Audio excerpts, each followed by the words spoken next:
नमस्कार दोस्तों, मैं सुमान शुक्ला स्वागत करता हूं आपका तक्षशिला ट्यूटोरियल के ऑनलाइन चैनल पर। दोस्तों, जैसा कि हम लोग लेसन पढ़ रहे हैं, लेसन नंबर 9, जिसके पिछले लेक्चर आपके कवर किए जा चुके हैं। दोस्तों, आज का हमारा लेक्चर है लेक्चर नंबर 9.12। दोस्तों, लेक्चर नंबर 9.11 तक हमने कंप्लीट कर लिया है, जिसमें हमने कई सारे टॉपिक्स को भी देखा हुआ था।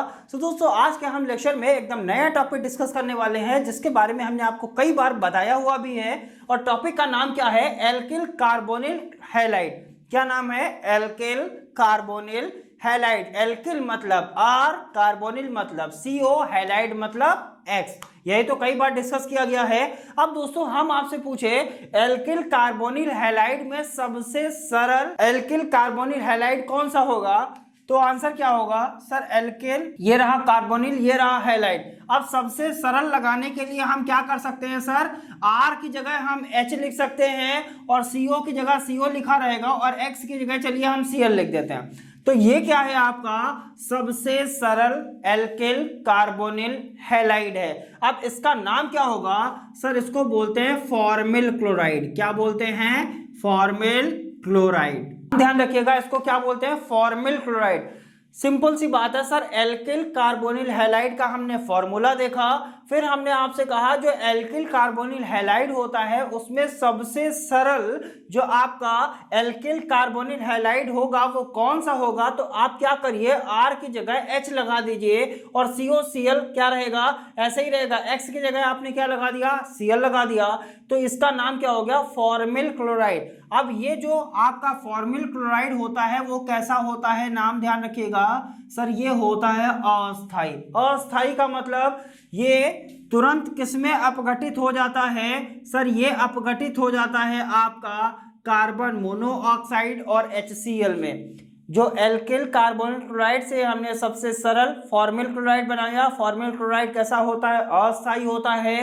अस्थाई होने के कारण ये HCl और कार्बन मोनोऑक्साइड में क्या हो जाता है? अपघटित हो जाता है। यानी ये कार्बन मोनोऑक्साइड अलग हो जाती है और ClH के साथ मिलके HCl बना देता है। ये किसके लिए कहानी है सर? ये कहानी है फॉर्मिल क्लोराइड की। अब ये सबसे सरल हमने क्यों बोला? जैसे हम लिखते हैं एल्डिहाइड, RCHO होता है कि नहीं होता है? सिंपल सी बात है। अब जब हम आपसे पूछे सबसे सरल एल्डिहाइड कौन सा है, तो आप R की जगह क्या करते हैं? H लगाते हैं, तभी तो हो जाता है HCHO। यही तो है HCHO। और इसको क्या बोलते हैं सर? इसको बोलते हैं फॉर्मेल्डिहाइड। तो क्या बोलते हैं? फॉर्मेल्डिहाइड। हम आपसे पूछे सर कार्बोक्सिलिक एसिड क्या होता है, तो आप बताते हैं RCOOH। अब सबसे सरल के लिए क्या करेंगे? R की जगह केवल H लगा देंगे, तो ये सबसे सरल कार्बोक्सिलिक एसिड हो गया। और इसका नाम क्या होता है? Formic acid. फॉर्मिक एसिड या फॉर्मिक अम्ल बोलते हैं। ये क्या था? फॉर्मेल्डिहाइड। ये क्या है? Formic acid. ये कब मिला? जब आपने R की जगह केवल और केवल H लगाया।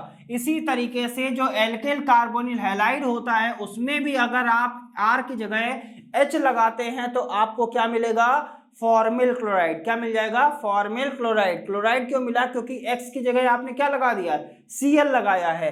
अब हम आपसे कहें सर यहाँ पर R की जगह हम चेंज कर रहे हैं और यहां लगा देते हैं CH3, तो क्या हो जाएगा सर? CH3COCl को क्या बोलते हैं? अब इसे फॉर्मिल क्लोराइड नहीं बोलेंगे, बल्कि इसको क्या बोलेंगे? Acetyl chloride. क्या बोलेंगे?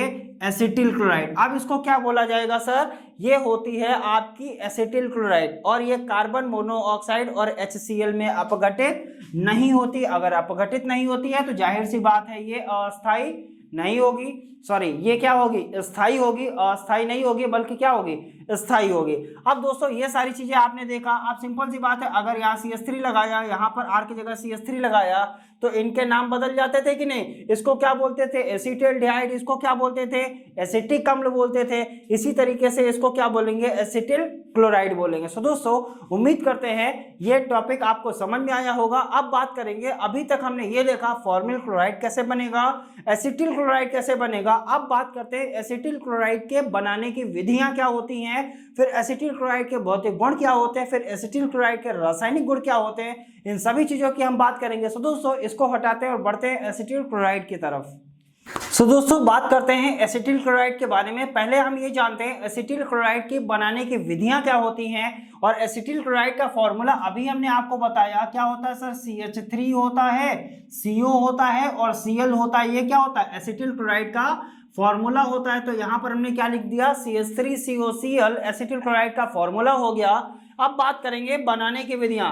यहाँ पर हमने पहले बनाने की विधियां लिखी हुई हैं, उसके बाद भौतिक गुण लिखा हुआ है, उसके बाद हम रासायनिक गुण पढ़ेंगे, उसके बाद हम पढ़ेंगे कुछ रासायनिक महत्वपूर्ण जो रासायनिक अभिक्रियाएं होती हैं उनका भी डिस्कशन करेंगे।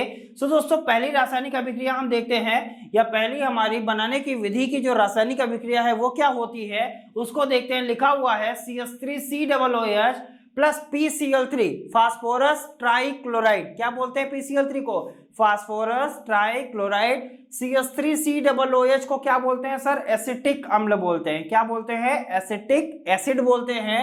एसिटिक एसिड फास्फोरस ट्राइक्लोराइड के साथ जब रिएक्शन करता है तो क्या बनाता है सर? एसिटिल क्लोराइड बनाता है। क्या बनाता है? एसिटिल क्लोराइड बनाता है और आर्थोफास्फोरिक अम्ल बनाता है। H3PO3 को क्या बोलते हैं? आर्थोफास्फोरिक अम्ल। क्या कहते हैं? आर्थोफास्फोरिक एसिड। सिंपल सी बात है, जो एसिटिक एसिड होता है वो रिएक्शन करता है किसके साथ? कार्बोक्सिलिक एसिड के साथ। कौन सा कार्बोक्सिलिक एसिड आपका है?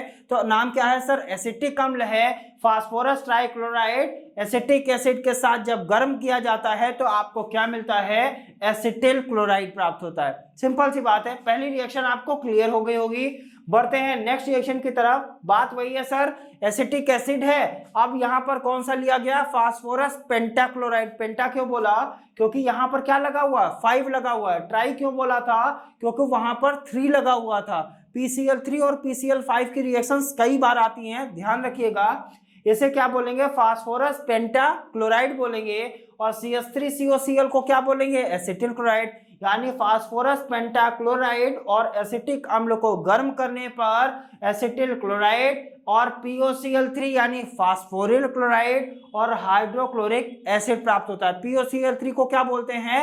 फास्फोरिल क्लोराइड। क्या कहते हैं? फास्फोरिल क्लोराइड। सो दोस्तों, बढ़ते हैं नेक्स्ट रिएक्शन की तरफ। हमारी अगली रिएक्शन है CH3COOH SOCl2। इसे बोलते हैं थायोनिल क्लोराइड। इसे क्या बोलते हैं? Thionyl chloride. जो आपका एसिटिक अम्ल है, जब वो थायोनिल क्लोराइड के साथ क्या किया जाएगा? गर्म किया जाएगा, तब भी आपको क्या मिलेगा? एसिटिल क्लोराइड मिलेगा। और यहां से आपको क्या मिल जाएगी? Sulphur dioxide. और यहां से क्या मिल जाएगा? HCl मिल जाएगा। ये कब मिलेगा? जो एसिटिक एसिड है थायोनिल क्लोराइड के साथ क्या किया जाएगा? गर्म किया जाएगा, आपको एसिटिल क्लोराइड देगा, सल्फर डाइऑक्साइड और HCl देगा। सो दोस्तों, उम्मीद करते हैं ये तीनों रिएक्शन आपको अच्छे से समझ में आई होगी। बढ़ते हैं हम अपनी अगली रिएक्शन की तरफ। दोस्तों, हमारी अगली रिएक्शन है सोडियम एसीटेट। CH3COO कई बार समझाया हुआ है, इसे क्या बोलेंगे? Sodium acetate. फिर से रिएक्शन कर रहा है फास्फोरस ट्राइक्लोराइड की पेंटाक्लोराइड, तो आंसर क्या होगा? Phosphorus trichloride. ये सोडियम एसीटेट फास्फोरस ट्राइक्लोराइड के साथ क्या किया जाएगा? गर्म किया जाएगा। जब इसको गर्म करते हैं तो ये क्या देगा? एसिटिल क्लोराइड देता है। और यहां से क्या दे देगा? Na3PO3 दे देगा। सिंपल सी बात है। सो यहां से आपको क्या मिला? जो सोडियम एसीटेट है फास्फोरस ट्राइक्लोराइड के साथ गर्म करने पर आपको क्या देता है? Acetyl chloride. यहां से क्या मिला? जो एसिटिक एसिड है वो थायोनिल क्लोराइड के साथ गर्म करने पर क्या देता है? Acetyl chloride. यहां से क्या मिला? जो एसिटिल क्लोराइड है फास्फोरस पेंटाक्लोराइड के साथ गर्म करने पर क्या देता है? Acetyl chloride. और यहां से एसिटिक एसिड जो होगा वो फास्फोरस ट्राइक्लोराइड के साथ गर्म करने पर क्या देगा? एसिटिल क्लोराइड देगा। सो इन 4 विधियों के द्वारा हमने क्या प्राप्त किया? Acetyl chloride. अब बात करते हैं सर, एसिटिल क्लोराइड बना तो लिया है, इसके भौतिक गुण क्या होते हैं? तो लिखा है रंगहीन होता है, तीखी गंध होती है और कैसा होता है? लिक्विड होता है, यानी द्रव होता है। द्रव होता है, उसमें तीखी गंध होती है और कैसा होता है? रंगहीन होता है। अब दोस्तों बढ़ेंगे एसिटिल क्लोराइड के रासायनिक गुणों की तरफ। तो दोस्तों पहले इन रिएक्शंस को हटाते हैं और करते हैं एसिटिल क्लोराइड के रासायनिक गुण। सो दोस्तों बात करते हैं एसिटिल क्लोराइड के रासायनिक गुणों की। जैसा कि रासायनिक गुण आप हमारे पीछे लिखे हुए रिएक्शन देख रहे हैं, इसमें हमने क्या लिखा हुआ है? एसिटिल क्लोराइड के रासायनिक गुण। लगभग यहाँ पर हमने 5 रासायनिक गुण मेंशन किए हुए हैं। ये पांचों के पांचों रासायनिक गुण आपके लिए बहुत ही ज्यादा इंपॉर्टेंट है। आइए दोस्तों इन रासायनिक गुणों को स्टेप बाय स्टेप यानी 1 बाय 1 देखने की कोशिश करते हैं और समझने की भी कोशिश करते हैं कि ये रासायनिक गुण हमारे लिए क्या नई रिएक्शन बता रहे हैं। सो दोस्तों यहाँ पर पहला रासायनिक गुण हमने लिया है CH3COCl, मतलब एसिटिल क्लोराइड है। इसका रिएक्शन करा रहे हैं किसके साथ? या जल अपघटन करा रहे हैं वाटर के साथ। जैसे ही इसका जल अपघटन होगा तुरंत आपको क्या देगा, CH3COOH प्लस HCl। CH3COOH को क्या बोलते हैं, एसिटिक एसिड बोलते हैं, हमने कई बार बताया। यानी एसिटिल क्लोराइड का जल अपघटन करने पर आपको क्या मिलता है, कार्बोक्सिलिक एसिड मिलता है। कार्बोक्सिलिक एसिड में कौन सा कार्बोक्सिलिक एसिड मिलेगा, आंसर क्या होगा सर, एसिटिक अम्ल मिलता है और HCl क्या हो जाती है, बाहर हो जाती है। नेक्स्ट रिएक्शन क्या है सर, बात वही है, एसिटिल क्लोराइड है, पहले रिएक्शन हमने किससे किया, H2O से किया। अब हम रिएक्शन किससे करने जा रहे हैं, केवल और केवल हाइड्रोजन के साथ। यानी इसका क्या कर रहे हैं, एक तरीके से ध्यान दीजिए, तो एसिटिल क्लोराइड का जब हम अपचयन करेंगे किसकी उपस्थिति में, पैलेडियम और बेरियम सल्फेट की उपस्थिति में रिएक्शन इसकी हाइड्रोजन के साथ करेंगे, तो हमको क्या मिलेगा, तो यहां से आपको क्या मिल रहा है सर, एल्डिहाइड मिल रहा है। और कौन सा एल्डिहाइड मिल रहा है, आपका एसिटल्डिहाइड मिल रहा है। कौन सा एल्डिहाइड है, एसिटल्डिहाइड और HCl मिल रहा है। और ये रिएक्शन को देखी देखी सी लग रही है, नाम क्या होगा इस रिएक्शन का, रोजन-मुंड अभिक्रिया। दोस्तों रोजन-मुंड रिएक्शन आपको हमने करवाई है, वहां पर भी इस तरीके से रिएक्शन आपको करवाई थी और आपको समझाया भी था कि होगा क्या सर, जो एसिटिल क्लोराइड होता है वो आपको क्या करेगा, हाइड्रोजन के साथ रिएक्शन करेगा, पैलेडियम और बेरियम सल्फेट की उपस्थिति में करेगा और आपको क्या देगा, एल्डिहाइड देगा और हाइड्रोक्लोरिक एसिड देगा। सो दोस्तों उम्मीद करते हैं ये दोनों रिएक्शन आपको अच्छे से क्लियर हो गई होंगी। बढ़ते हैं नेक्स्ट रिएक्शन की तरफ। दोस्तों हमारी अगली रिएक्शन क्या है, CH3COCl यानी एसिटिल क्लोराइड है, लिथियम एल्यूमिनियम हाइड्राइड और ईथर की उपस्थिति में किसमें बदल जाएगा, एल्कोहल में बदल जाएगा। किसमें बदल रहा है, एल्कोहल। कौन सा एल्कोहल, C कितने हैं, इसको हम क्या लिख सकते हैं, या इसको लिख सकते हैं C2H5OH। जरा ध्यान दीजिए, कौन सा एल्कोहल है, एथिल एल्कोहल है कि नहीं है, बिल्कुल एथिल एल्कोहल है। इसका IUPAC नाम क्या होगा, एथेनॉल होगा। सिंपल सी बात है, जो एसिटिल क्लोराइड है वो लिथियम एल्यूमिनियम हाइड्राइड और ईथर के साथ या इसकी उपस्थिति में रिएक्शन करके क्या देगा आपको, एथिल एल्कोहल देता है। तो यहां पर क्या हुआ, एसिटिल क्लोराइड क्या दे रहा है, कार्बोक्सिलिक एसिड। यहाँ एसिटिल क्लोराइड क्या दे रहा है, एल्डिहाइड। यहाँ एसिटिल क्लोराइड क्या दे रहा है, एल्कोहल दे रहा है। यानी एसिटिल क्लोराइड एल्डिहाइड भी देता है, एल्कोहल भी देता है, कार्बोक्सिलिक एसिड भी देता है। अब बढ़ते हैं अगली रिएक्शन की तरफ।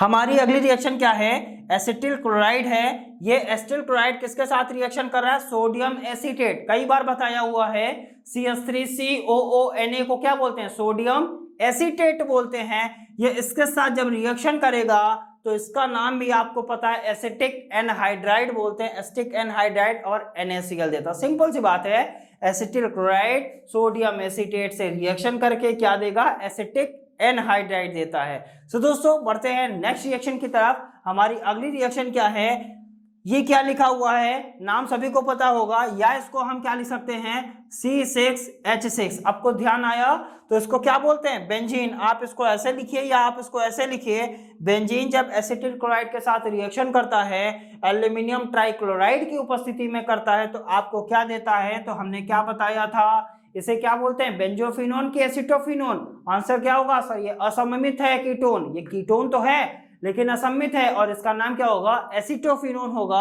और HCl देगा। और ये भी रिएक्शन आपने पढ़ी हुई है, नाम है इस रिएक्शन का फ्रीडल क्राफ्ट अभिक्रिया।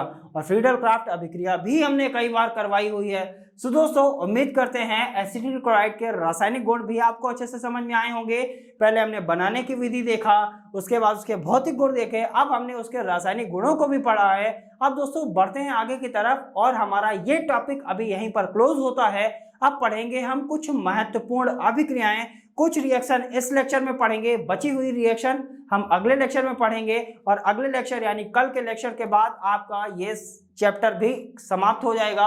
और ये चैप्टर समाप्त होगा, इसका मतलब आपका जो ऑर्गेनिक केमिस्ट्री है वो यहीं पर क्या हो जाएगी, आपके फिनिश हो जाएगी। फिर हमारे जो 4 लेसन बचे हुए हैं उनकी सीरीज आपको मिलेगी और जैसे ही वो 4 लेसन कंप्लीट होते हैं उस दिन आपके हाथ में पूरा का पूरा सिलेबस, पूरी की पूरी वीडियोस और सारे के सारे नोट्स भी आपके हाथों में होंगे। तो दोस्तों तैयारी करते रहिएगा, नंबर अच्छे से अच्छे लाने हैं, आप भरपूर कोशिश करिए। हम भी लगे हुए हैं, आप भी लगे हुए हैं, बस करना क्या है, अच्छे से अच्छे नंबर लेके आने। तो दोस्तों बढ़ते हैं आगे की तरफ और देखते हैं हम कुछ महत्वपूर्ण अभिक्रियाएं। और दोस्तों नंबर के साथ ये भी ध्यान रखिएगा, नंबर अच्छे तभी आएंगे जब आपका नॉलेज अच्छा होगा। नंबर लाना अच्छी बात नहीं है, बल्कि नॉलेज होना अच्छी बात होती है। तो नॉलेज होनी चाहिए, नंबर ऑटोमेटिक आ जाएंगे। ठीक है दोस्तों, बढ़ते हैं आगे की तरफ और देखेंगे कुछ महत्वपूर्ण अभिक्रियाएं। दोस्तों हम बढ़ते हैं अगली रिएक्शन की तरफ, जो हमारे हैं कुछ महत्वपूर्ण अभिक्रियाएं, जिसमें हमने लगभग 3 रिएक्शन यहाँ पर मेंशन की हुई हैं। जो बची हुई रिएक्शन है वो आपको अगले लेक्चर में मिल जाएंगी,